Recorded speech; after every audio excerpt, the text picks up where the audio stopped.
What's up, everybody? It's Jamel Gibbs. Welcome to another podcast episode. This is the Business and Investing Podcast, where you learn all things business and investing related. Listen, I had my good friend Ernest Dancy on a previous episode, and we gained good traction on that episode. So I wanted to bring him back on. I think we needed a part two to that episode to talk about some other things entrepreneur related. You know, we were just discussing depression and entrepreneurship. We were discussing a lot of different things on the ins and outs of being an entrepreneur, being a real estate investor in general. Now, for those of you who don't know, I opened up just a couple of years ago on how I personally suffered from depression in my real estate investing business. And ironically, it happened at one of the peaks of my success, right? We're talking 7-8 years ago. And this is something that people just don't talk about. Right. So if you're going through depression as an entrepreneur, it doesn't matter. It's probably going to happen to a lot of people, but it doesn't matter how successful you are. Doesn't matter how capable you are of making money. Doesn't matter where you are in your business. Eventually, it's probably going to happen. And part of the reason for it happening is because people don't think like you as an entrepreneur. As an entrepreneur, we're a different type of breed. We think different. We do things differently. And because of that, sometimes people have to catch up to us, right? So that can, cause some level of depression.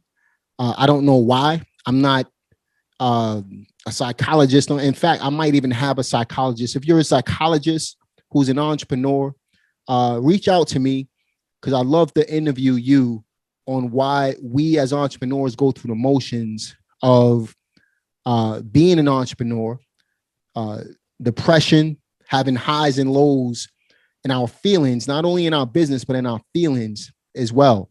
And I think it's because we're so high up, not necessarily putting ourselves on a pedestal, but I think that we just think differently as entrepreneurs, and the rest of the world just doesn't, they just don't understand what it's like to be an entrepreneur. And because of that, it's hard to find people who are like-minded, who think like us.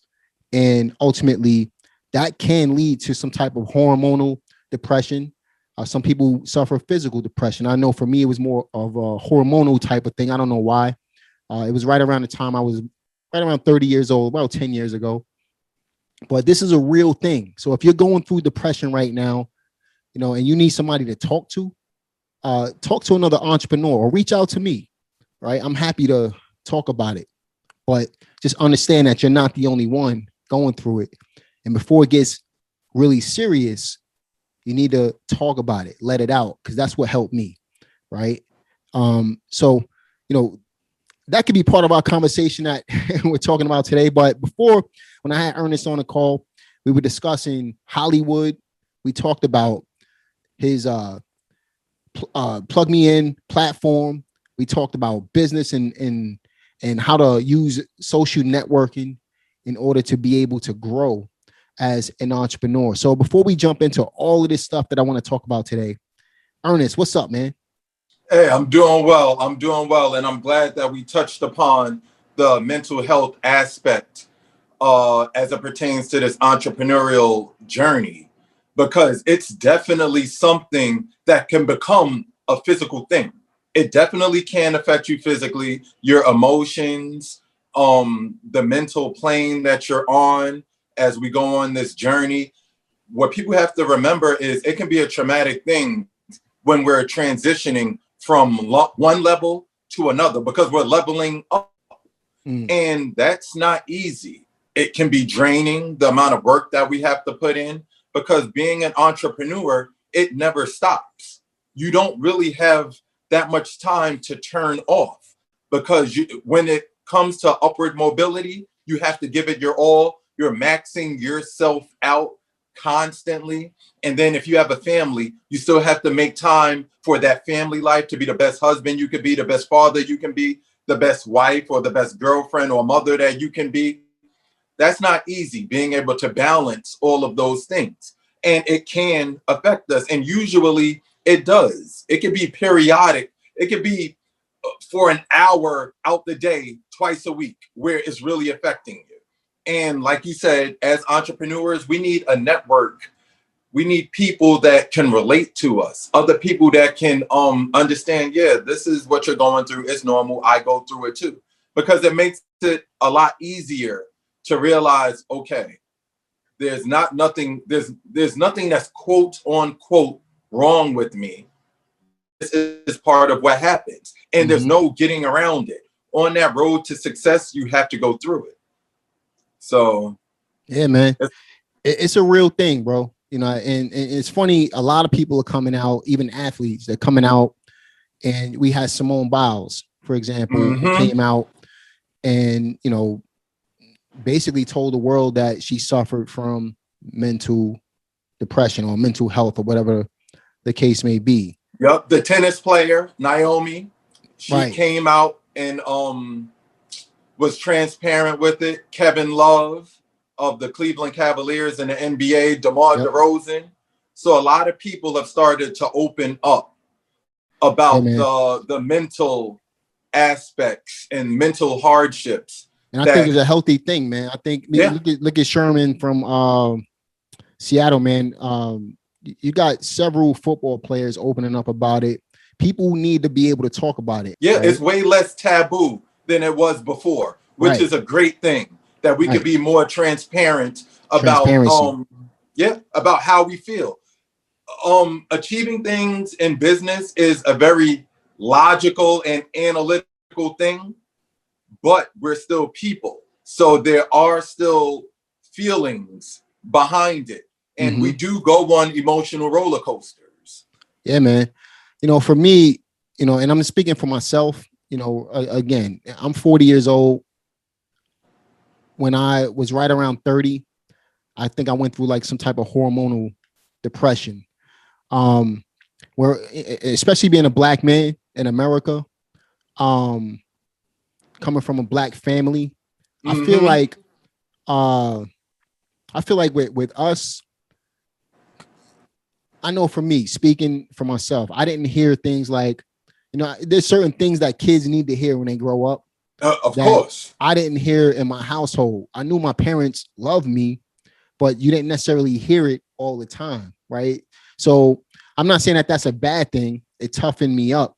But sometimes when you grow up in the projects, when you live your life based off of survival. Yeah, we couldn't live soft. I mean, we're from Red Hook Projects. Exactly. And we had to survive that and thrive. Right. So we literally grew up. We lived our lives based on survival versus showing, you know, love and the caring side. I'm not saying that my family, because my family, you know, was very caring, very caring, very, very loving, right? We love each other. And we knew that, but sometimes you don't hear it all the time. And I think it's healthy for a kid to hear that. I think it's healthy for an adult to hear that, right? But sometimes, especially growing up in a rough environment, you can't hear that because it'll soften you up. And so, then you can be in danger as a result of that. Exactly, man. So as a, you know, coming from the projects in a black family, I didn't necessarily, like, for me, it was soft to say I love you when I was a kid. Now, as an adult, I embrace it, right? It's a different level of maturity at this point. But I think that at the end of the day, I think it's healthy for people in general to start expressing how they feel. It doesn't necessarily mean that you're soft. We all go through it, right? I think as a man, it shows more, especially father to son. Yeah, I think it shows more masculinity to be able to show a vulnerable side at the same time. That doesn't necessarily mean you're soft, because I'm far from being soft. Yeah. But at the same time, man, if you can't talk, if you can't open up to like-minded people, express yourself. If you can't do that, then it's going to build up inside of you. Ultimately, it could cause more harm than good. Yeah, it can have negative effects. Yeah, man. So I want to open up the conversation for everybody. If you're suffering right now from mental health, not necessarily it doesn't mean that you're crazy. You're not. No. Right. It could be mental fatigue. It could literally be mental fatigue. That's right, man. Maybe you're reaching for certain goals, right? And those goals aren't happening as fast as you need them to happen.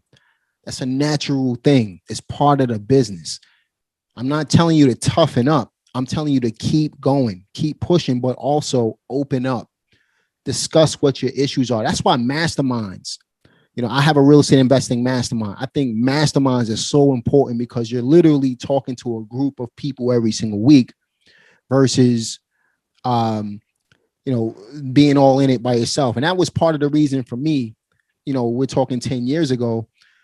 I was literally a successful entrepreneur at that time, 30 years old, and I was working from home. My office, all that stuff was shut down. I didn't need an office at that point. That's when I started doing a lot of virtual investing. So what that meant was I'm literally operating my business from inside my office. If my wife left to her sister's house or, took the kids with her, I'm literally home by myself. Solitude, man. A lot of times when you're by yourself for a long period of time, look at the guys who go to prison, they go to solitary confinement, man. Yep. Your mind starts to run amok. Exactly, man. So same thing happens to an entrepreneur, to anybody, right? You need to communicate with more people. That's why I think people spend so much time on social media as well. That could be a healthy thing, but it could also turn into a negative as well. But especially when you're looking for encouragement, or you're looking for encouragement in a way that's grasping for straws, and then it's like, oh, can I get likes? I need some more likes just so that I know that I'm going in the right direction. That's when it can be unhealthy.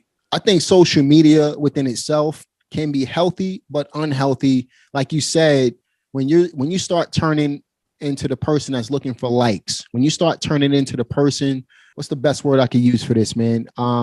Someone that needs affirmation from other people they need that you don't even know. Exactly. They need confirmation from other people that they don't even know. Right. That's when it becomes unhealthy. When you put up one post and it gets 500 likes, but then the other gets, 37. You know what I mean? And remember in our last segment, when we were speaking about my startup, One for All Concepts, and we were talking about the app Plug Me In, that was one of the major differences. It's not a popularity contest on our platform. Our platform is for the people that you really know in real life, that have an invested interest in your well-being, that you actually physically spend time with. Those are the people that comment. Those are the people that interact and engage with you on our platform. The social networking app for your real life social network of people. Because when you just go into a pool of the unknown as it pertains to the social media and social networking apps, it's a crapshoot. You don't know really what the responses are going to be. You can have people who are literally just scrolling up and down their timeline. They're not feeling good about themselves. They see something that you post, and just because they're not feeling good about themselves, they comment in a negative way.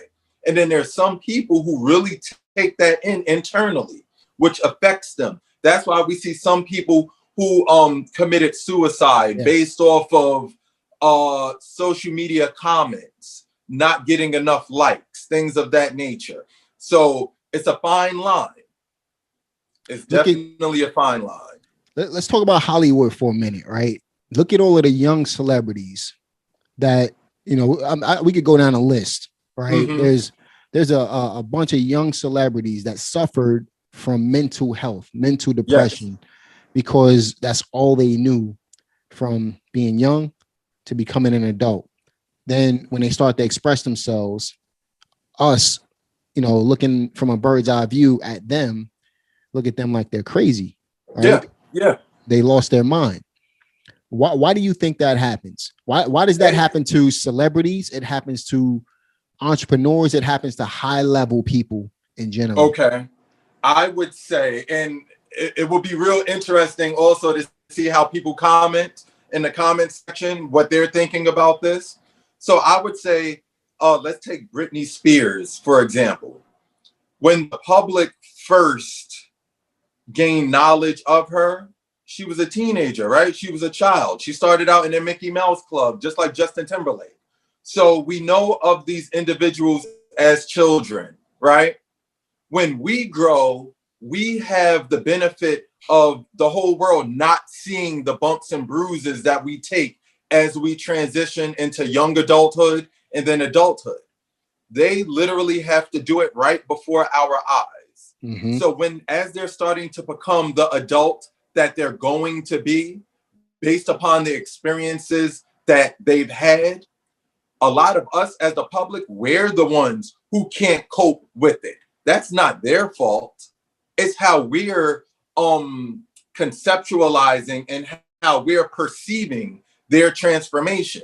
So it can be a very complex thing. And like you said, it doesn't mean that they're crazy. It just means that the public has labeled them as such because we're not being understanding. So it's a lot of different things. Britney Spears went through it, right? Unfortunately, the singer actor, was he a singer? I think he was just an actor back in the days, River Phoenix, right? Mm-hmm. It can have dangerous repercussions. Yeah, man. Now, some of them do work their way out of it. Yes. But unfortunately, they're always labeled There are some as casualties. Always labeled as that person that went a little crazy at some point. So I think, us as the general public have to be more supportive of people, especially when we see signs of it. Yeah, and more empathetic. Be more empathetic. But in addition to that, us as entrepreneurs, we're in this together. There's no, I'm better than you. This is, let's help each other. So yep, we're all builders. If you're going through something, builders. That's right, man. If you're going through something, open up, talk to people, right? I can't talk to everybody personally, but I'm happy to talk to people about this topic because it's a real thing. Sometimes people just need somebody to listen to them. They don't even need you to talk sometimes. They just need you to listen. If you listen twice as good as you talk, you'll be that much more helpful to the next person. Yep. So entrepreneurship, mental health is a big thing. They coincide. They go hand in hand. And you mentioned something that was really important. This happens because we're always looking to level up as entrepreneurs. And even when we have enough, sometimes we feel like we're missing something. Do you ever feel like that? That's that ambition. It's a gift and a curse, ambition. And it's something that everybody just don't have, right? I think ultimately, so I have a saying that, I've been semi-retired since I was 30. I don't ever see myself retiring because I really like what I do. I love what I do. I love helping people. I love the real estate business. But sometimes I don't feel like doing it. I feel like I don't want to do it forever. That's a natural thing, right? But at the same time, I think that if I were to stop today and to do absolutely nothing, it would drive me crazy. Because like you said, man, like you said, it's that ambition. It's a natural. I think you have to be born this way almost, man. How do you feel about that? I do think that that's something that you're intrinsically born with, that type of ambition. And I think a competitive spirit can be cultivated. And we got to remember, you and I, we were fortunate. We come from 2-parent households. Mm-hmm. Our fathers were there. Our dads loved us. Our dads cultivated our competitive spirit by way of sports, with basketball especially. So, it's a different dynamic, man. That ambition was always there. And we had fathers who were man's. You know what I'm saying? A man's type of man. That's right. So, yo, we were fortunate to have that competitive spirit built into our DNA, and that's every day. Let's talk about that, man, because I think this is a really important topic. I spoke about it on my channel before, but let's talk about growing up with a 2-parent household versus a 1-parent household, and the differences of the type of person you become as an adult. So let's take me and you as an example versus other people that we know from our neighborhoods who didn't have both parents, and some of the repercussions they face because of it. Because, you know, if you're looking at it from the outside in, if you didn't grow up in the hood,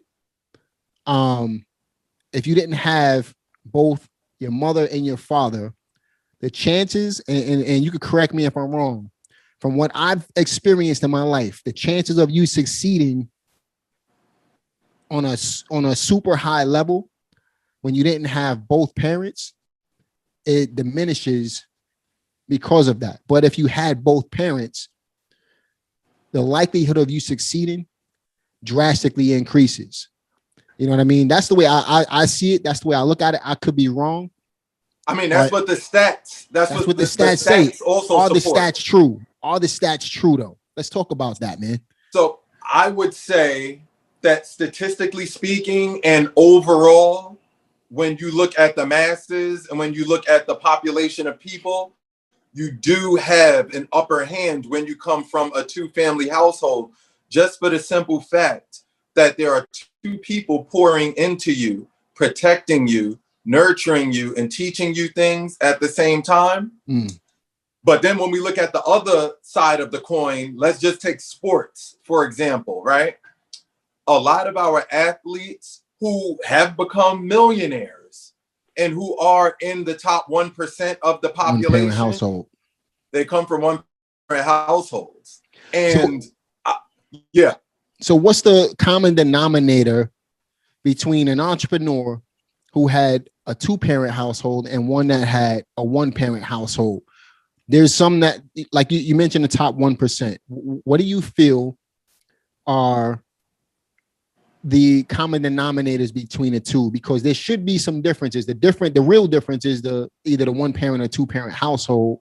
You had 2 parents pouring into you versus 1. But I think, well, let me see what you think about that first, because I got my own thought on why that happens. I think a lot of it is wrapped around mindset and ambition and discipline. And there you go. You took the words right out of my mouth, man. Discipline. So what do you feel? Why do you think that happens? So I think, especially as it pertains to entrepreneurship and people who go into the business world, people who go to college, not saying that college is everything, but people who go through those steps to get to where it is that they want to be, it takes a certain amount of discipline, right? It takes a certain amount of having seen it before. It takes a certain amount of being able to be critiqued, which dads usually do, and being able to take it constructively. So one who grows up, let's just say one who grows up in a 1-parent household and the mom was the one who was there. Inherently and just instinctively, moms are more nurturing, where dads are more the disciplinarian, and dads are more so the ones who give it to you straight. As a male, one who has enjoyed having a dad there his whole life, I always had somebody there to give it to me straight. I always had that guy there who would give it to me with no chaser. And my pops was one of the ones who still said, I love you, and gave me hugs and gave me kisses, and still would give it to me straight because he knew I needed that. He knew that the world was not going to be easy to navigate through. And there's some people who don't have that. Yeah. So it hits them like a bag of bricks when it does happen and they are confronted with that type of situation. It's like, oh, hold on. The world is not all like daffodils and roses and lilacs. Like, this is rough. Mm-hmm. And depending upon how you react to those situations, you either go to jail, right? You either settle for something that you had the potential to actually do more, but you settle because you don't have that stick-with-itness. You don't have that fortitude to push through. Or you rise above, like the athletes, like certain entertainers who come from single parent households, and more so than not, the parent was their mom. They're looking at it as, yo, I'm the man of the house. That's I right. have to achieve this no matter what, because I have to take care of mom. And mom poured a lot into me. I owe her. I have to give mom a high return on her investment. And for some, that drives them. So, yo, it's complicated, to say the least. But overall, I think we do benefit from coming from a nuclear household. And that's why we were able to form a nuclear household ourselves, because we had prime examples of it. That's powerful, man. Because I agree with that 100%, man. I talk about that often, man. Someone asked me what separated me from my counterparts, basically, and I believe it was simple fact that I had two parents growing up, man. Could things have still worked out? Absolutely. But let me explain what brought me to my point today. So my mother introduced me to entrepreneurship. I was 7 years old. I don't know if you remember, I had a newspaper route, right? So I learned how to hustle young. I've been hustling my whole life. My father introduced toughness to me, how to handle myself the right way as a man. Between the two, I became a powerful businessman in my own right. People can tell me that. I won't say it for myself, but for the most part, I'm not a pushover. I know that about myself, and I know how to make money, right? So that combination makes me a stronger entrepreneur as an adult. Even though I didn't hear "I love you" when I was a kid, it was introduced into my family as I became more of an adult, and I introduced it to my parents. I knew that my parents loved me. I'm not saying that they didn't, but hearing that in my household was a unique thing. So as an adult, we say it more often. My mom passed away in 2017 from cancer. She heard it. She heard it plenty of times beforehand. I knew my parents loved me growing up. It was more of a let me show you than say it type of thing, though. So that kind of separated things. Now, another plot twist to this, man, and this is just a thought. How do you think, so in the hood, we're all broke, right? Nobody really got any real money, right? But some people were a little more well off than others, right? Based off of their parents' situation or whatever the case may be. How do you think? Specifically based off of their parents' situation. Right. Hence why we were talking about in the other segment, generational wealth, and you being the beginning of it. So specifically because of that reason. So my question to you is, how do you feel like that plays a part in the success of someone growing up from the hood and becoming a successful adult? How do you feel like that plays a part? Because I know for me personally, my parents, we grew up on welfare and food stamps and stuff, man. So, I took that as ammunition to be able to not have to live that way as an adult, right? I could have said, okay, I'm gonna live like that when I grow up. This is all I know. But my brain told me this is not what I want to do. I want to do this instead. And I literally dug myself out. So how do you feel like that plays a part? Obviously, my answer would be it can provide someone with more ambition, more of a push, almost like you're coming from a single family household and you don't want to see your mother suffering, because most single family households, you have the mother. The father never gets the credit, right? Yes. But I mean, let's just be real, man.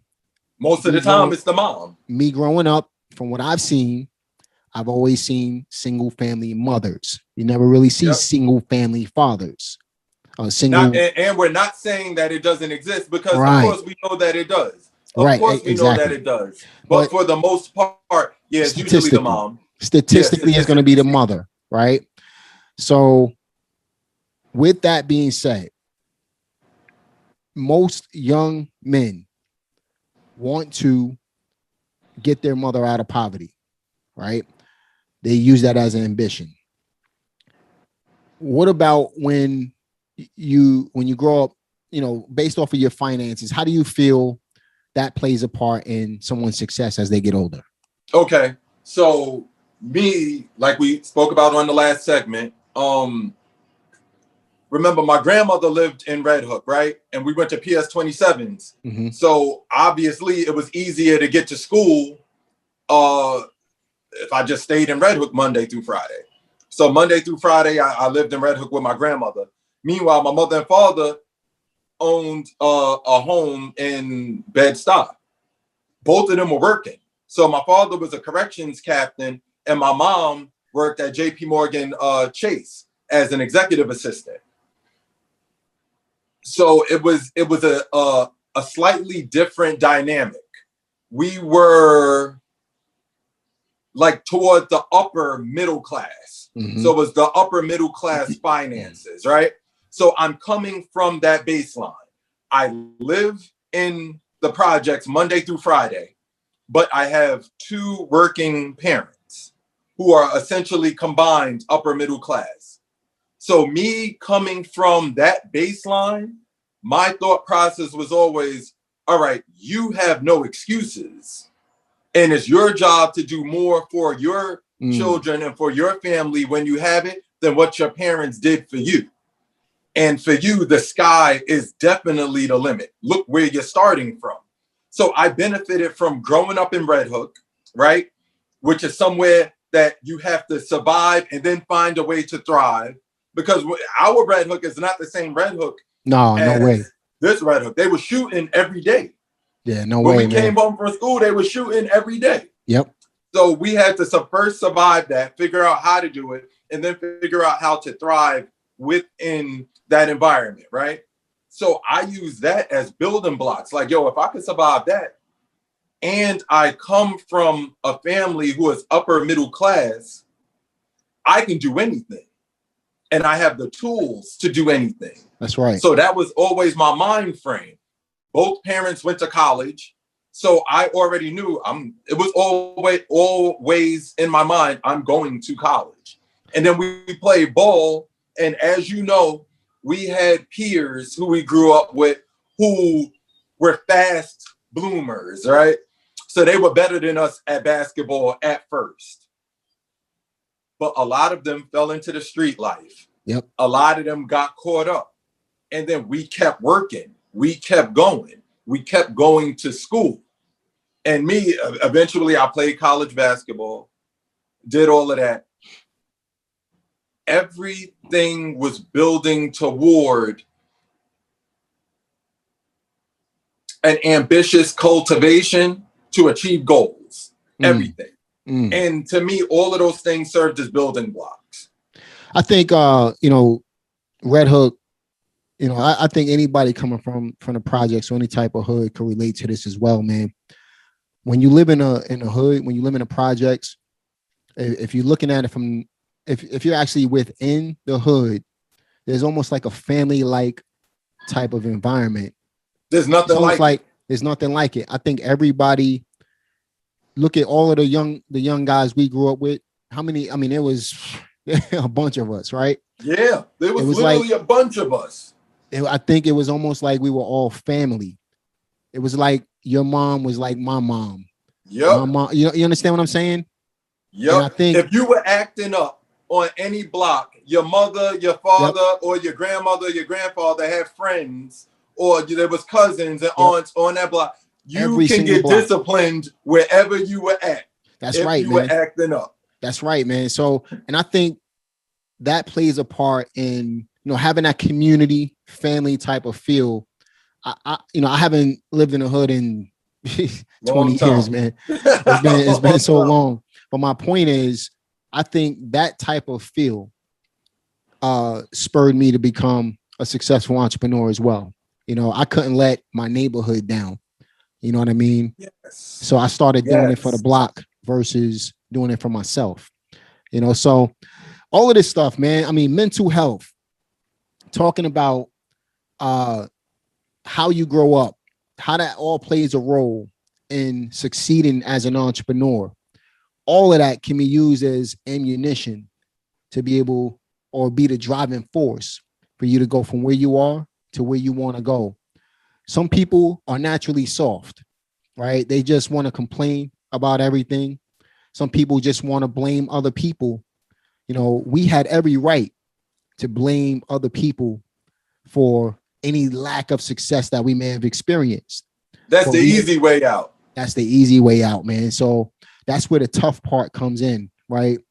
That's where you have to dig deep, stop blaming other people, and really dig and say, okay, what am I made of? Because if he can do it, I can do it. And that's where the competitive spirit comes in from sports and things like that. Growing up in the projects, we naturally built a competitive spirit.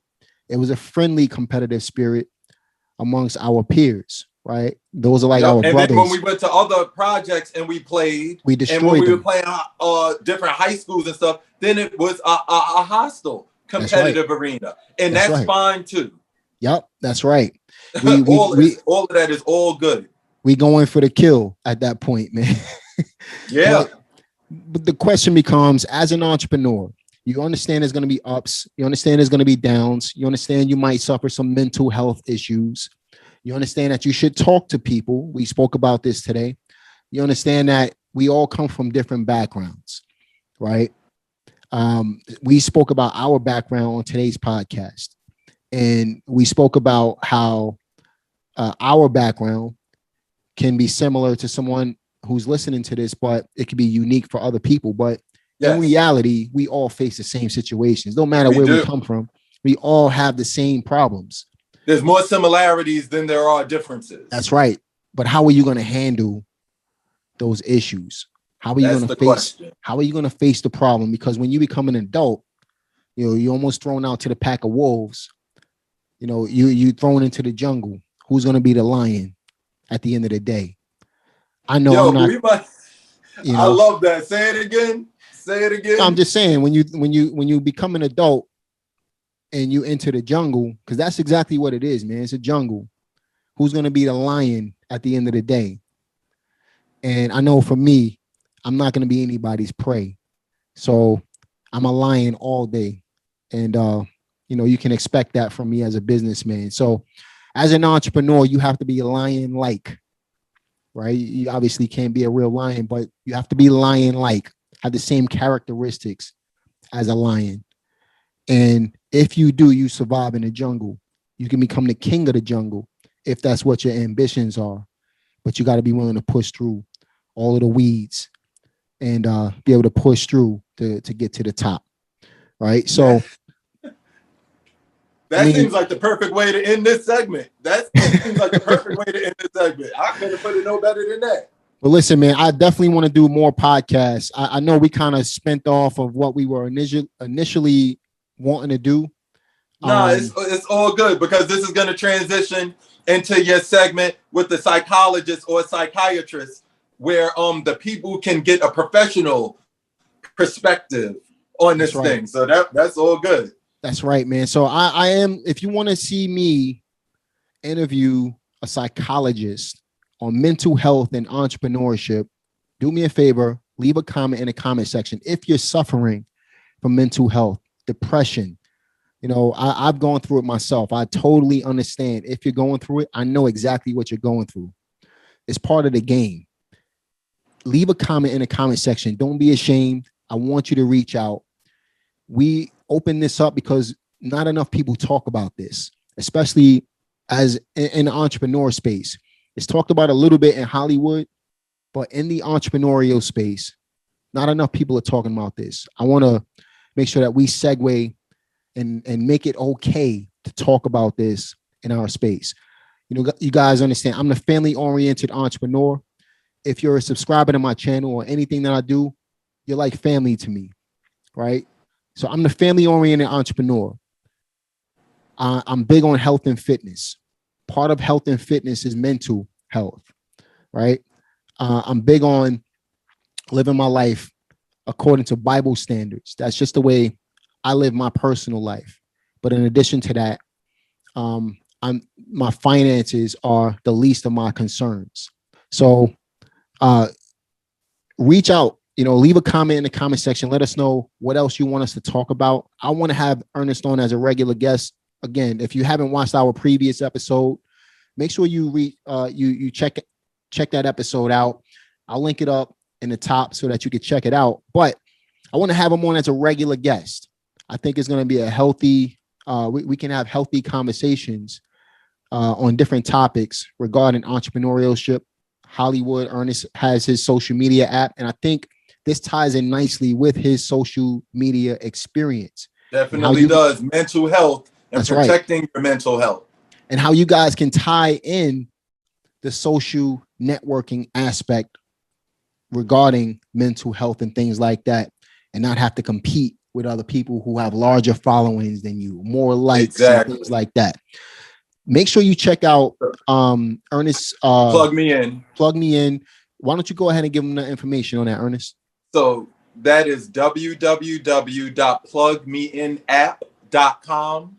And from there, you can click on the download button to download it for your iPhones. Like I said in the previous segment, it will be coming out for Androids very soon. You can email us at inquiries@plugmeinapp.com. You can follow me on IG, and that would be at Ernest_Dancy. So that's ERNEST_DANCY. So at Ernest_Dancy. And if we connect on there, the conversations are going well. I give you my plug. We could connect on Plug Me In and really go in depth with some things and share and communicate. That's right, man. So make sure you download that app.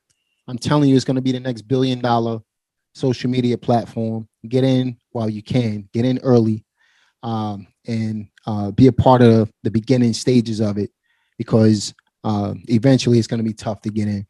All right. But guys, listen, what else do you guys want to hear from us on this podcast? This is an entrepreneurial, this is a business and investing podcast, anything business and investing related. Today, we spoke about mental health as part of entrepreneurship, as part of business, as part of investing. What else? There's so many different aspects outside of the nitty gritty of, the actual doings of business that we could talk about that people need to hear. So leave a comment in the comment section. Let us know what else you want Ernest and I to talk about. And we're going to check you guys out on the next one. Peace.